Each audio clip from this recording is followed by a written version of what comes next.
Derecho Penal 2. Habíamos empezado a estudiar el párrafo quinto del título quinto del Código, los delitos de malversación de caudales públicos.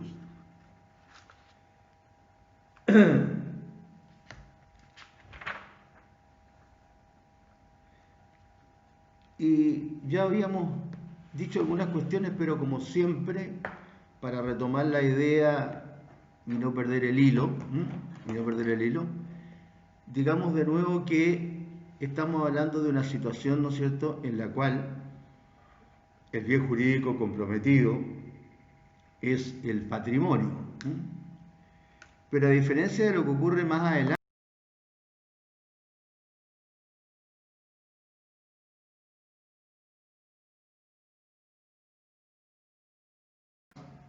el perjudicado es el tercero que es víctima del engaño, que lo induce a error, el error lo induce a una disposición patrimonial y eso es lo que le causa el perjuicio económico. Es un particular. Acá el sujeto pasivo somos todos, porque es el Estado de Chile, el patrimonio del Estado de Chile. Acotando más la expresión, el patrimonio del fisco, porque el representante, ¿no es cierto?, económico o patrimonial del Estado de Chile es el fisco de Chile. Bien. Entonces, ahí tenemos, ¿no es cierto?, cuál es el bien jurídico protegido, el patrimonio del Estado de Chile. Hay quienes, como no sé si lo dije en la clase anterior, hay quienes sostienen que es más importante que este bien jurídico, que el patrimonio del Estado de Chile, es más importante el deber de probidad. Claro, el deber de probidad. ¿Por qué? Porque evidentemente que la ética en términos morales, si pudiéramos decir así, ¿no es cierto?, siempre va a ser más importante que la propiedad, que el patrimonio, ¿no es cierto? Sí, pero resulta que muchas veces, ¿no es cierto?, esta ética que no cumple el sujeto activo, que es el funcionario, en realidad a él no le causa ningún problema, el bien jurídico probidad. Así que bueno, en todo caso, dejo abierta la discusión para que ustedes piensen qué es lo más importante, que va a depender evidentemente de los intereses del particular o de los intereses del fisco. Ese es el punto. Bien, entonces habíamos visto, ¿no es cierto?, que como estamos dentro de los delitos que cometen los funcionarios públicos, no nos olvidemos que el título quinto justamente se apartó de la norma que consideraba el bien jurídico protegido como el que servía para clasificar los delitos, ¿no es cierto?, y para explicarlos, ¿no? Y acá es el sujeto activo el que sirve para esto. Entonces, es el sujeto activo el funcionario público. Y en relación con la malversación, también habíamos dicho que se distinguía, ¿no es cierto?, una distinción en modalidades de malversación principales y accesorias. Y dentro de las principales está la malversación o sustracción, que a su vez se subdivide o subclasifica en apropiación o sustracción dolosa y culposa. Está también después la distracción o uso indebido, en donde allí lo importante es lo que se denomina la intención de reponer, que en este caso el legislador la prevé, esta intención de reponer. Y la tercera modalidad principal de la malversación de caudales públicos tiene que ver con la aplicación pública diferente. Y después habían dos modalidades secundarias, que consistían básicamente en la negativa a hacer un pago y la negativa a entregar una cosa. Pero en realidad estas dos últimas figuras, la negativa a hacer un pago y la negativa a entregar una cosa, se asimilan en realidad a la malversación, no son propiamente una malversación, se asimilan a la malversación. Bien, entonces también habíamos empezado ya a estudiar la malversación, ¿no es cierto?, en su versión dolosa, y por ahí es que habíamos quedado. Seguramente si repito algo es con la idea de que no se pierda el hilo, ustedes, ni yo. Entonces la apropiación dolosa está considerada dentro del artículo 233. Como siempre el código, no se olviden ustedes de cuando analizamos o hablamos de la ley positiva, siempre es conveniente tener la ley, ¿no es cierto?, a la mano porque la memoria es frágil. El artículo 233 sanciona al empleado público que, teniendo a su cargo caudales o efectos públicos o de particulares en depósito, consignación o secuestro, lo sustrajere o consintiere que otro lo sustraiga. Y la sanción va a ir dependiendo de la cantidad, ¿no es cierto?, que se malverse. De 1 a 4 unidades tributarias mensuales, de 4 a 40 y de 40 hacia adelante. De 40 hacia lo que sea. Así lo dice el 233 en el número 1. Con presidio menor en su grado medio a máximo si la sustracción excediere de una unidad tributaria mensual y no pasare de 4 unidades tributarias mensuales. Porque la ley hay que tener en cuenta que a veces, ¿no es cierto?, sanciona en unidades tributarias anuales. Entonces ahí la unidad tributaria se multiplica por 12 nomás. Segundo, con presidio menor en su grado máximo a presidio mayor en su grado mínimo si excediere de 4 unidades tributarias mensuales y no pasare de 40 unidades tributarias mensuales. Y tercero, con presidio mayor en su grado mínimo a medio, alta la pena, ¿cómo se llama?, de 10 a 15, de 10 años y un día a 15 años. Con presidio mayor en su grado mínimo a medio, hasta 15 años, si excediere de 40 unidades tributarias mensuales. Aquí hay una modificación reciente, creo que lo dije en términos de país, ¿no es cierto?, porque de las modificaciones del 2018. Claro, es reciente, hace 2 años atrás prácticamente, del 20 de noviembre del 2018, porque empezaron a haber desde hace muchos años que están estas sinvergüenzuras, ¿no? Hace muchos años. Entonces, claro, ahí hay que subir la pena, porque antes las penas eran sin comentario. En todos los casos, cualquiera que sea la cantidad, ¿no es cierto?, malversada, con las penas de multa del doble de lo sustraído y de inhabilitación absoluta temporal en su grado medio a inhabilitación absoluta perpetua para cargo y oficios públicos.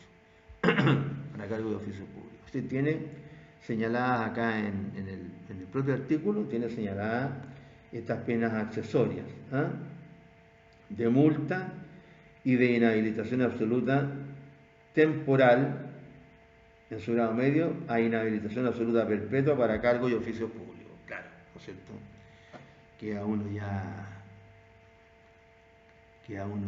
¿no es cierto?, con malos antecedentes para volver a trabajar en la administración pública. ¿Quién le va a tener confianza? Difícil. Bien, entonces, analizando esta conducta, ¿no es cierto?, habíamos dicho que los caudales, creo que habíamos dicho, ¿no?, si no lo estoy repitiendo, que los caudales se referían al dinero, ¿no es cierto? Cuando la ley era de caudales, está hablando de dinero. Y cuando habla de efectos públicos, se refiere, ¿no es cierto?, a los títulos, a los muebles y a los valores negociables al portador. o a los títulos negociables al portador, que es lo mismo. A los muebles y a los valores negociables al portador, cuando habla de efectos. Entonces, dinero y, por otro lado, muebles y valores negociables al portador.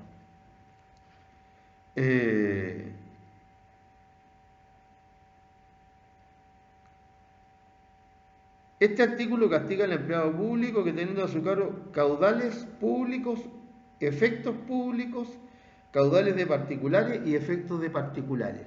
Claro, lo dice la ley. El empleado público que, teniendo a su cargo caudales o efectos públicos o de particulares,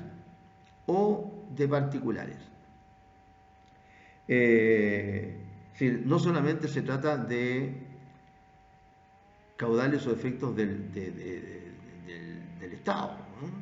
Sino que también pueden ser lo de particulares, ¿no? Y estos, ¿cómo llegaron al funcionario público? Llegaron a través de un depósito, de una consignación o de un secuestro. Todas instituciones del derecho civil.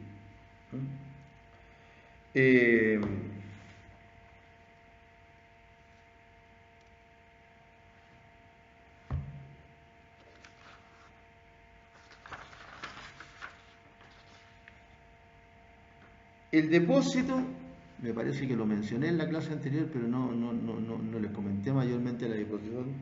El depósito aparece conceptualizado en el artículo 2211 del Código Civil. Estoy con el Código Civil, ¿eh?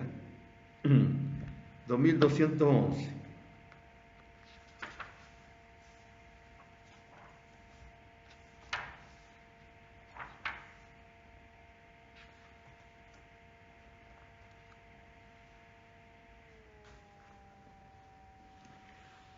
Libro cuarto, título 32 del Código Civil. Artículo 2211. Llámase en general, lo dice la ley, llámase en general depósito el contrato en que se confía una cosa corporal a una persona que se encarga de guardarla y de restituirla en especie. En general, entonces, porque hay varios tipos de depósitos, hay también depósito judicial. Llámase en general depósito, lo dice la ley, el contrato en que se confía una cosa corporal a una persona que se encarga de guardarla y restituirla en especie. Y agrega en el inciso segundo del 2211 que la cosa depositada se llama también depósito.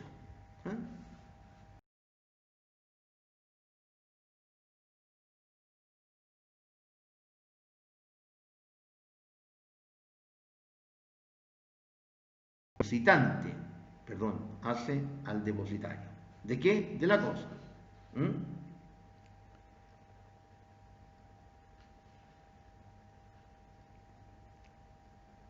Y después hace la distinción en el 2214 y luego lo regula. El depósito dice es de dos maneras: depósito propiamente dicho y secuestro.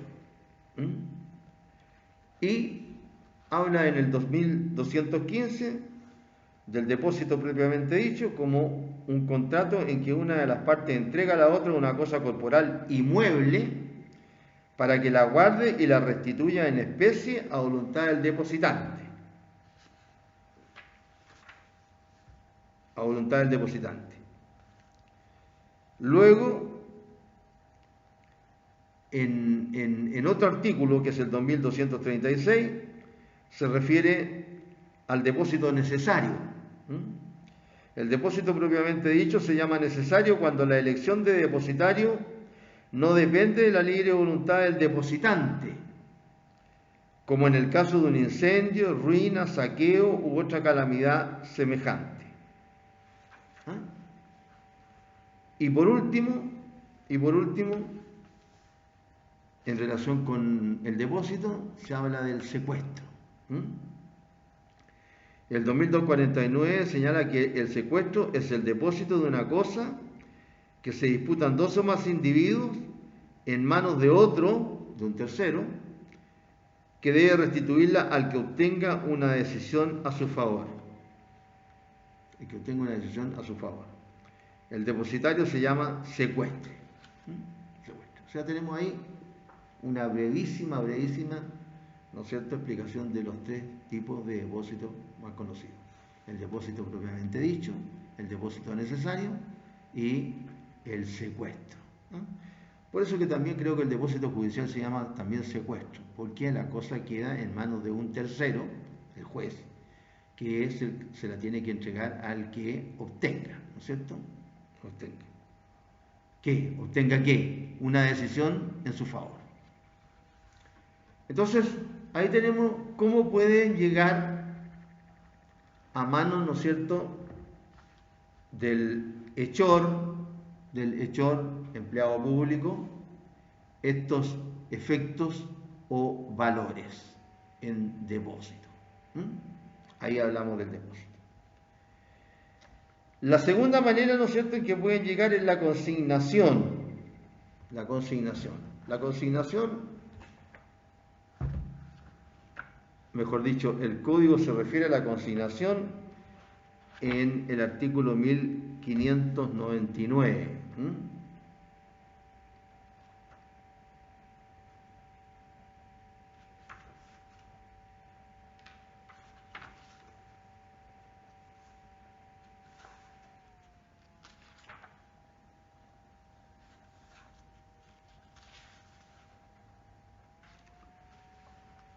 Libro cuarto, título 14, del pago por consignación. Para que el pago sea válido, no es menester que se haga con el consentimiento del acreedor.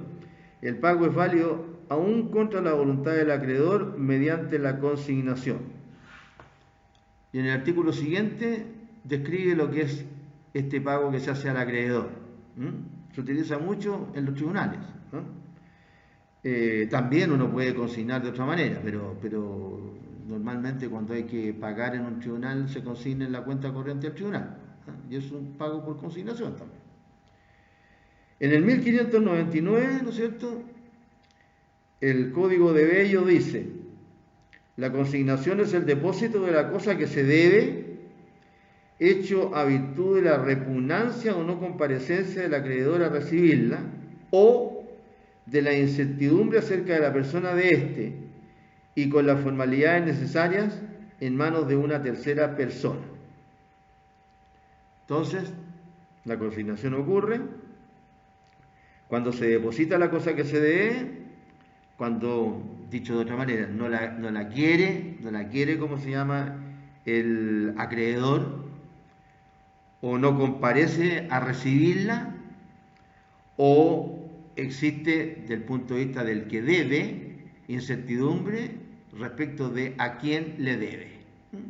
Entonces ahí uno puede pagar por consignación. A propósito, para los que no han tramitado todavía en los tribunales en estas causas civiles en las que necesitan hacer una consignación en un tribunal. Si existe un litigio y se necesita consignar una suma de dinero, ahí es muy fácil, porque lo único que se necesita es hacer, ¿no es cierto?, una consignación en la cuenta corriente del tribunal. Cuando las cosas eran normales, ¿no es cierto?, las consignaciones se hacían yendo al Banco Estado, que es el banco en donde está la cuenta de todos los tribunales de la República, y ahí se consignaba. Por ejemplo, alguien quiere participar en un remate, incluso ni siquiera siendo parte en un juicio, quiere participar en un remate y se exige, ¿no es cierto?, dentro de las bases para la subasta que, ¿no es cierto?, se tenga, normalmente se exige, para poder hacer posturas, se exige presentar una boleta de consignación por el 10% de lo que va a ser el remate. Es decir, si la propiedad se vende en 90 millones, debería tener consignado 9 millones, el 10%. Y después se consigna el resto, pero para poder hacer posturas, que se llama. Eso es fácil. Pero también usted puede pagar por consignación cuando el acreedor no le quiere recibir el pago. Y cuando no le quiere recibir el pago, porque uno dice, bueno, ¿cómo al que le están debiendo no quiere recibir el pago? Qué raro. Claro, porque a lo mejor el acreedor, ¿no es cierto?, puede tener diversas actitudes. Pues, a lo mejor quiere cobrar, que lo normal quiere cobrar un interés mayor, o se discute la fecha desde la cual le quiere cobrar el interés, o a lo mejor se quiere quedar él con una propiedad y prefiere, como se llama, que la propiedad salga a remate, etcétera, etcétera, etcétera. Pero en esos casos también aquí la ley habla de, ¿cómo se llama?, la consignación. Habla de la consignación que se puede hacer de esta manera según el 1599. Entonces ahí, ¿no es cierto?, se puede consignar y ahí a través de una notificación, ¿no es cierto?, al acreedor se le señala que se va a entregar la... Esto sale hasta en el libro de práctica forense, este pago por consignación. Del pago por consignación. Otra forma en que este empleado público, ¿no es cierto?, puede estar a cargo de estos efectos, dinero, o de estos valores, que son muebles o ¿cómo se llama?, valores al portador. Y por último está el secuestro. Caudales y valores. Y por último está el secuestro en el 2249. 2249.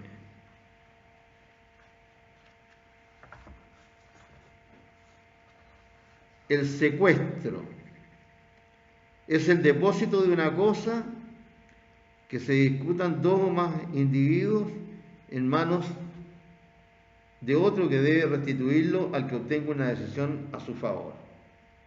Es decir, es una forma de depósito, el secuestro, que ya lo vimos, ¿no es cierto? Entonces ahí tenemos alguna explicación respecto de estos contratos, ¿no es cierto?, de los cuales habla el código, y de un medio de pago, ¿no es cierto?, de un medio de pago. El pago, ¿no es cierto?, es la prestación de lo que se debe. Y una de las formas de pago es el pago, ¿no es cierto?, por consignación. Ahí también pago por subrogación, etc. Así que ahí tenemos explicado cómo entonces el empleado público tiene a su cargo los caudales de efectos públicos o de particulares. ¿Cómo llegaron a él? ¿Cómo llegaron a él? Al empleado público, en depósito, consignación o secuestro. Y luego de que le llegaron a él, lo sustrajere o consintiere que otro lo sustraiga. Lo sustrajere o consintiere que otro lo sustraiga. Es decir, aquí ya estamos claramente hablando de coparticipación.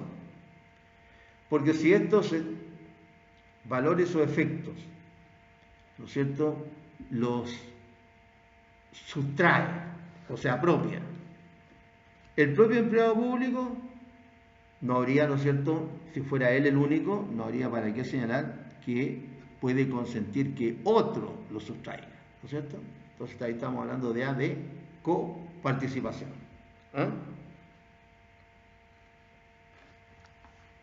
Ahora, es complicado a veces, digamos, en general, porque evidentemente que alguien que se está apropiando de caudales o efectos públicos o de particulares, ha pensado cómo hacer esta apropiación o sustracción.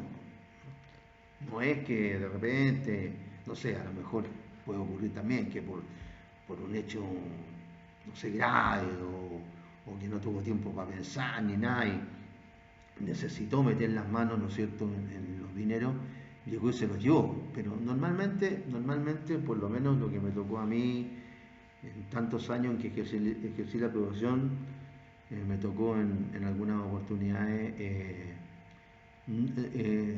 no me recuerdo que me haya tocado representar a funcionarios del Estado, pero sí me tocó representar a empleados de banco, de banco que tuvieron este problema, Entonces, hay una cuestión pensada. Normalmente ocurre como ocurre con la gente que a veces se mete, ¿no es cierto? Son, o dicho mejor, son mulas de los traficantes, es decir, estos que por una suma de dinero transportan drogas, es lo único que hacen. Y normalmente ¿a quién se ubica el traficante? Se ubica a alguien que tiene problemas económicos, lógico. Porque si alguien tiene plata o no tiene problemas, digamos, mayores problemas. Bueno, ya si hace esto encima es porque ya está totalmente maleado, ¿no? Porque si yo tengo un trabajo que me pagan un sueldo decente, etcétera, ¿no es cierto? Y encima me quiero ganar una platita extra transportando droga, bueno, ya ahí ya estoy maleado. Pero ¿a quién se ubica normalmente? Se ubica una persona que está en desgracia, ¿no? Y ahí lo ubican, pues, ¿cuánta gente hay que tiene problemas, en este caso económicos? Hay otros que tienen problemas económicos derivados de otros problemas más graves a lo mejor, ¿no? ¿Cuánta gente, ¿no es cierto?, que, no sé, tiene a su señora enferma, o tiene a un hijo enfermo, o un pariente cercano, etcétera, y no tiene ni uno, ¿eh? Y tiene, como se llama, que intentar cometer este delito tan grave porque le ofrecen una plata que no la va a conseguir trabajando un mes, digamos, ¿eh? Bien, entonces, acá también. Y entonces, como se trata de un delito de apropiación, de sustracción, entonces, ¿cómo sabemos en los primeros momentos si efectivamente se cometió el delito o se trata de un error o un error que puede ser, ¿no es cierto?, un error cuando se revisan las arcas fiscales en este caso, ¿no es cierto?, y puede haber un error en la contabilidad, etcétera, etcétera. A lo mejor otro cometió el delito y se lo están achacando a él. Entonces la ley tiene que haber ido creando algún tipo de actuación para cuando ocurren estos casos, para tener más seguridad para el Estado y para el funcionario. Y por eso que la Ley Orgánica Constitucional de la Contraloría General de la República, en el artículo 85 de esta Ley Orgánica de la Contraloría General de la República, establece una presunción legal de haberse cometido este delito de apropiación o sustracción, que también se llama peculado. Cuando el funcionario, al ser requerido por la Contraloría, no presenta debidamente documentado, subrayado eso, lo requiere la Contraloría, en otras palabras, pero le dice, oye, mira, está faltando plata aquí, plata que es del Estado o plata de un particular, que la recibiste en depósito, en consignación o secuestro, está faltando plata acá. Entonces, le dice esto, ¿no es cierto? Entonces le dice, aquí hay una apropiación o sustracción de dinero, efecto, lo que sea, o los dos. Y entonces, ¿no es cierto?, el funcionario debe presentar debidamente documentado el estado de las cuentas a su cargo. Lo dice la ley, artículo 85 de la Ley Orgánica Constitucional de la Contraloría. Entonces, le hace el cargo a la Contraloría y el empleado contesta presentando documentadamente, ¿no es cierto?, el estado de las cuentas a su cargo. Bueno, aquí estamos hablando de gente que está relacionada con la plata, digamos, con profesiones de los contables, Estamos hablando de contadores públicos, de ingenieros comerciales, de economistas, etc., ¿no? Lo señalamos y se lo voy a leer porque es importante esto, ¿no? Es importante. ¿No? Porque imagínense ustedes que el aparato del Estado es grande, ¿no? Y además que han pasado cuántas veces estas cosas, ¿no? ¿Cuántas veces? ¿Qué es lo que dice a la letra este artículo 85 de la Ley Orgánica Constitucional de la Contraloría General de la República? Dice lo siguiente: todo funcionario, como asimismo toda persona o entidad que reciba, custodie, administre o pague fondos de los mencionados en el artículo 1, rendirá a la Contraloría las cuentas comprobadas de su manejo en la forma y plazo que determine esta ley. ¿Sí? Tiene que estar rendiendo cuentas, ¿no es cierto? De hecho, incluso hay un juicio que se llama así, juicio de rendición de cuentas, si es que hubiera alguna duda.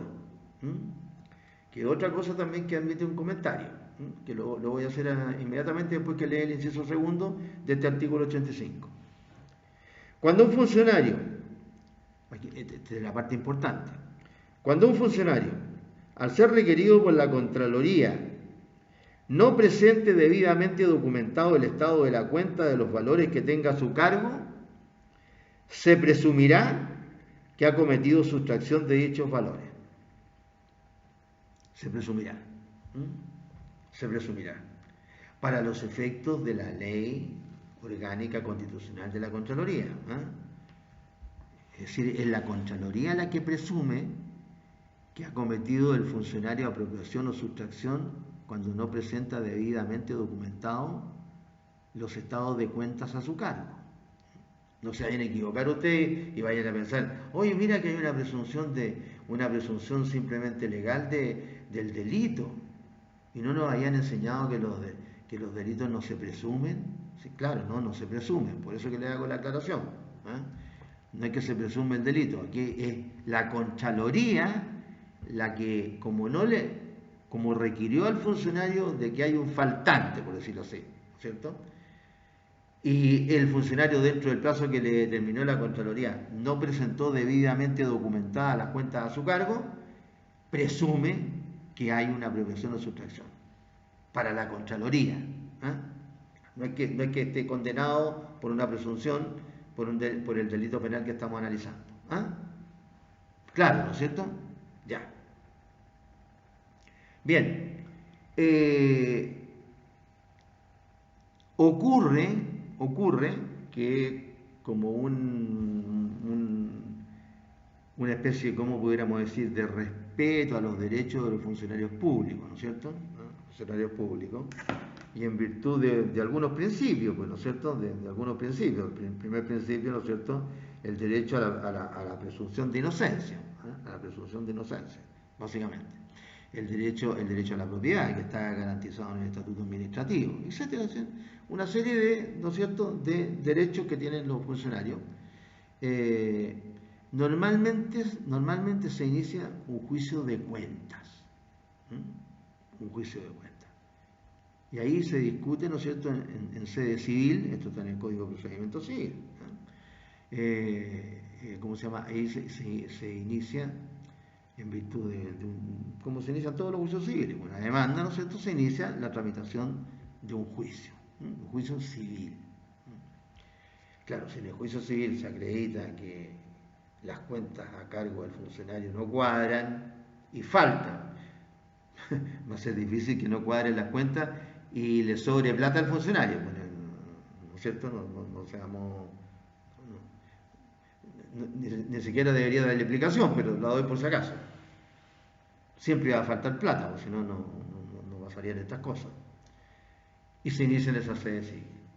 Entonces, si ahí ya se demuestra que el funcionario no presentó debidamente documentadas las cuentas a su cargo, entonces ahí ya se va a iniciar el juicio penal.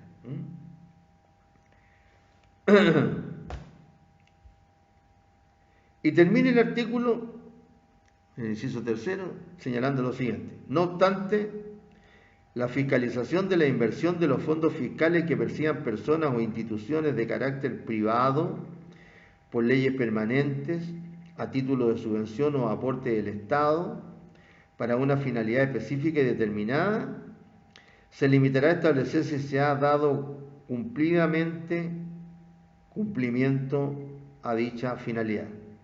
Se limitará a establecer si se ha dado cumplimiento a dicha finalidad. En caso de que se produzcan reparos sobre la materia, las acciones que procedieren serán entabladas ante la justicia ordinaria directamente por la Contraloría General o por el Consejo de Defensa del Estado, que es el representante de los intereses del Estado.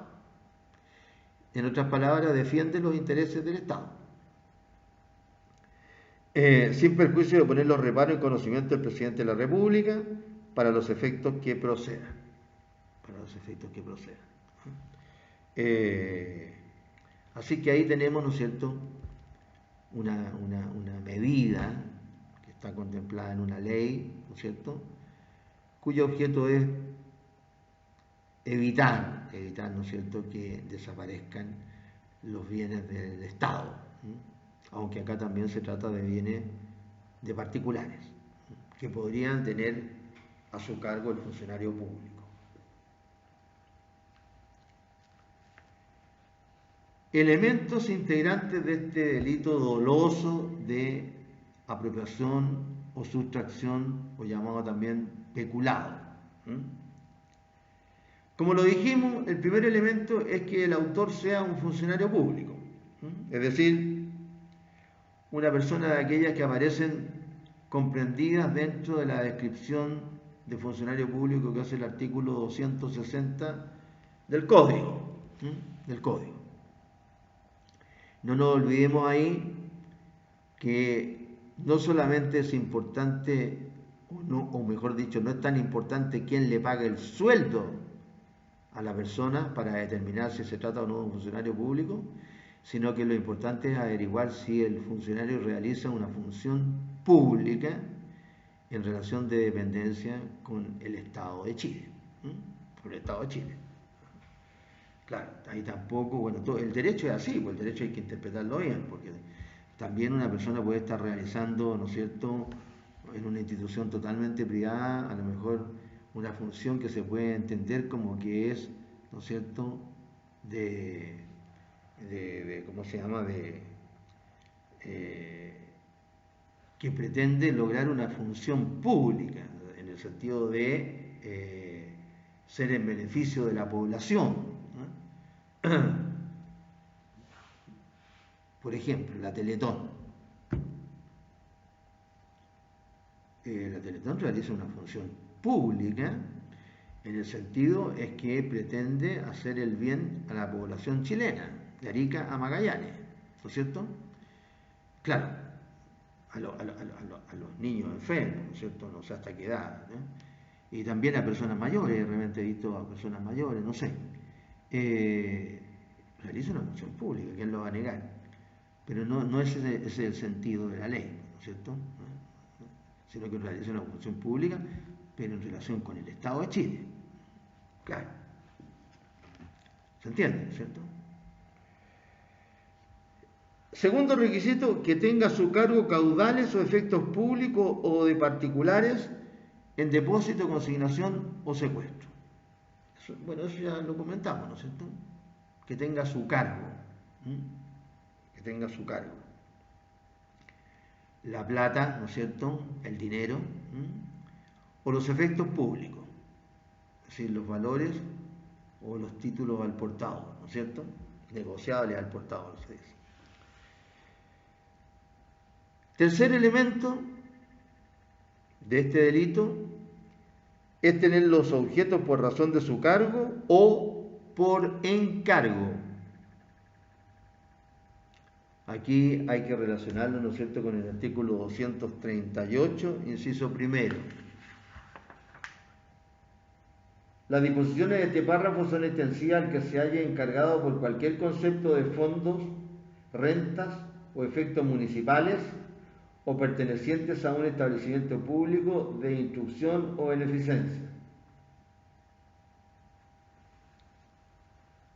Es decir, por encargo.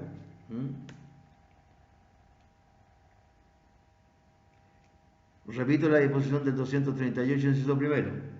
Las disposiciones de este párrafo son extensivas al que se halle encargado por cualquier concepto de fondos, rentas o efectos municipales o pertenecientes a un establecimiento público de instrucción o beneficencia.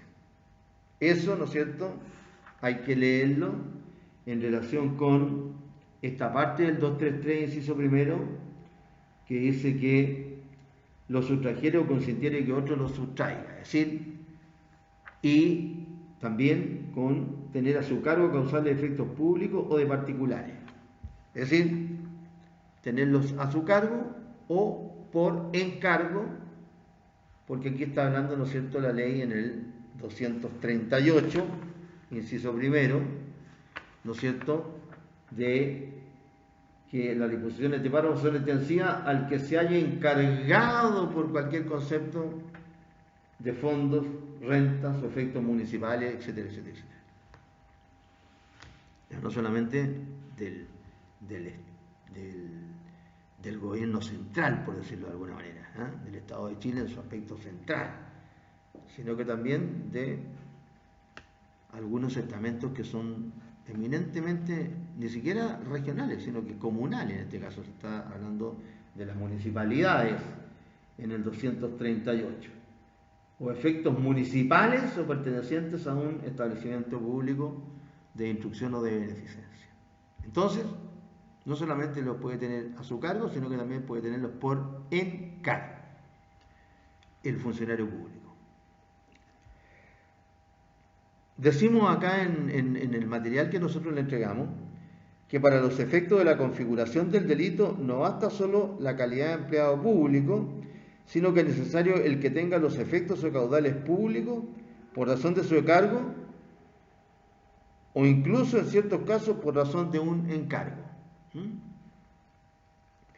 Por tales motivos pueden estar en poder del empleado público en calidad de depósito, de consignación o de secuestro. Claro. Hemos ido viendo, ¿no es cierto?, a través, ¿cómo se llama?, de estas clases, de comentarios que voy haciendo de cómo ha ido cambiando, ¿no es cierto?, este país. Nosotros antes éramos el número 1 en probidad. Ahora ya no somos el número 1 hace tiempo, ya pues ahora somos el 2. Ojalá que sigamos en este puesto y no nos conformemos en un tiempo más con averiguar que no somos el 2, que somos el 18 a lo mejor de América Latina, para qué decir del mundo. Entonces en probidad, porque a cada rato se están descubriendo diferentes tipos, ¿no es cierto?, de apropiaciones de fondos del Estado o de particulares. Y el último elemento consiste en que el empleado sustraiga estos caudales o efectos o consiente que otro los sustraiga. Que el empleado público sustraiga estos caudales o efectos públicos o consienta para que otros los sustraigan. Y aquí, como les digo, aparece, ¿no es cierto?, descrita la coparticipación. La coparticipación a nivel de autoría u otras.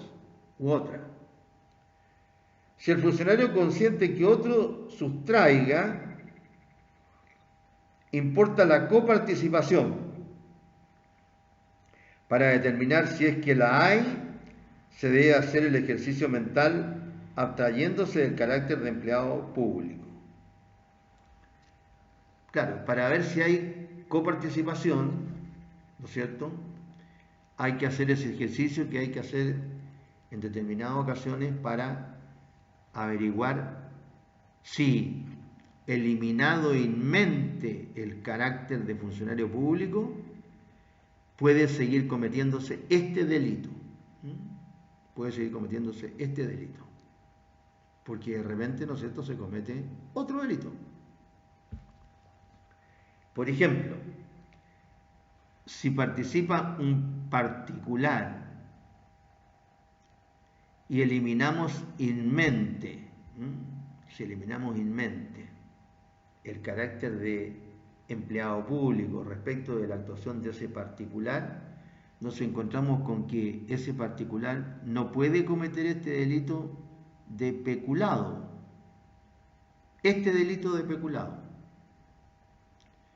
pero sí puede cometer otro, el particular, aunque actúe con el funcionario público en la misma acción. Ahí se produce lo que se denomina, ¿no es cierto?, la división del título del delito, cuando se puede dividir el título del delito.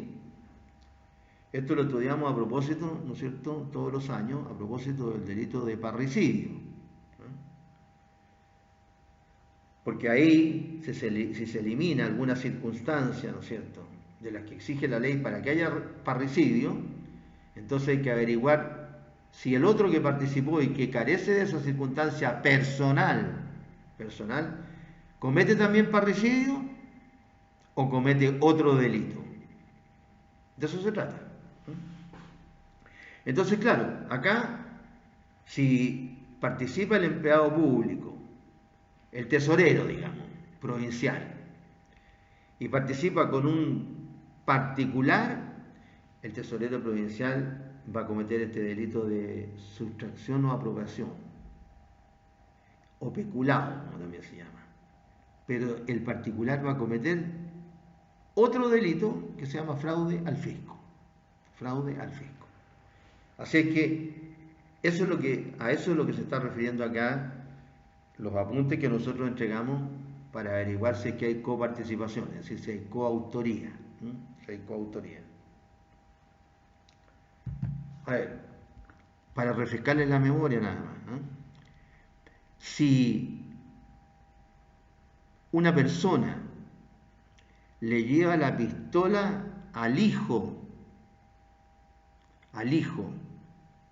de Juan Pérez para que lo mate, porque los dos quieren, ¿cómo se llama? Los dos quieren quedarse con la plata de Juan Pérez. Y el hijo le pega el balazo a Juan Pérez, su padre. Y el otro, que es un amigo, que no tiene el parentesco consanguíneo, de ningún parentesco, comete también parricidio, porque las circunstancias personales no se trasladan, no se relacionan con el otro, sí las circunstancias materiales. De eso se trata, acá lo mismo. Y cuando empezamos a hablar de este título, nos referimos a esta circunstancia de eliminar in mente, ¿se recuerdan?, para ver qué pasaba con la actuación del tercero que no era empleado público. Ahora, si es empleado público, claro, comete, si el que está de acuerdo con el tesorero provincial, otro empleado público, o en impuestos internos, o sea, hay dos empleados públicos y se llevan entre los dos partes de los caudales o efectos públicos para la casa. Claro, los dos cometen este delito. El problema se plantea cuando hay un particular realizando la misma acción típica, es decir, realizando el mismo verbo rector. El caso que les puse es más fácil, porque ahí matar a otra persona viva, ¿no es cierto? Bueno, cuando se trata de delitos patrimoniales a lo mejor es un poco más difícil. En este caso hay que averiguar, ¿no es cierto?, lo que es apropiarse o sustraer en perjuicio del Estado, etc.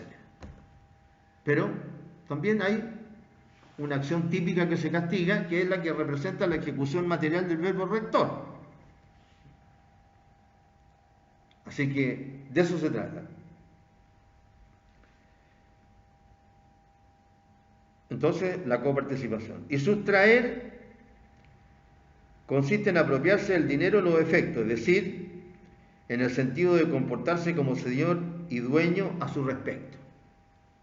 Claro, comportarse como señor y dueño, ¿no es cierto? Es decir, ¿qué significa comportarse como señor y dueño? Ejercer, ¿no es cierto?, los atributos del dominio. Es decir, si yo soy dueño de un dinero, puedo disponer de él como yo quiera, gastarlo en lo que quiera, etc. o con los efectos públicos o de particulares. Puedo hacer lo que quiera, negociable al portador. Eso es comportarse como señor y dueño, es decir, realizar los actos de dueño. Porque distinto sería que se dijera comportarse como administrador. Justamente no es el caso. Porque el administrador, ¿no es cierto?, tiene una función bien específica, que puede realizar todos aquellos actos que importen la conservación de la cosa, pero no la disposición de la cosa. Entonces, un administrador no puede comportarse como señor y dueño, porque va a ser siempre administrador. Esa es la idea.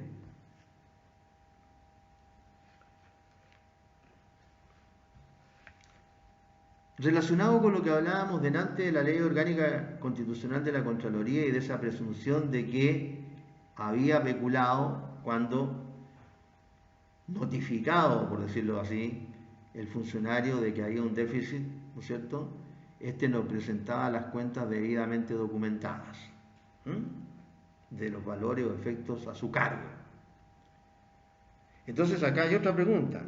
La simple existencia de un déficit de caja sin explicaciones satisfactorias ¿es suficiente como para configurar el dolo y hacer efectiva la responsabilidad penal del funcionario público en este caso? ¿Basta con que haya un déficit de caja para hacer efectiva inmediatamente la responsabilidad penal? La jurisprudencia, como siempre, nuestros tribunales superiores, como siempre, han fallado en ambos sentidos. Han fallado en varios sentidos. Para algunos basta el déficit sin explicación para acreditar el dolo y es necesario un juicio de cuentas para acreditar el delito, lo que les decía antes. Por eso que se ha optado por esto del juicio de cuentas. Lo cual también tiene un problema.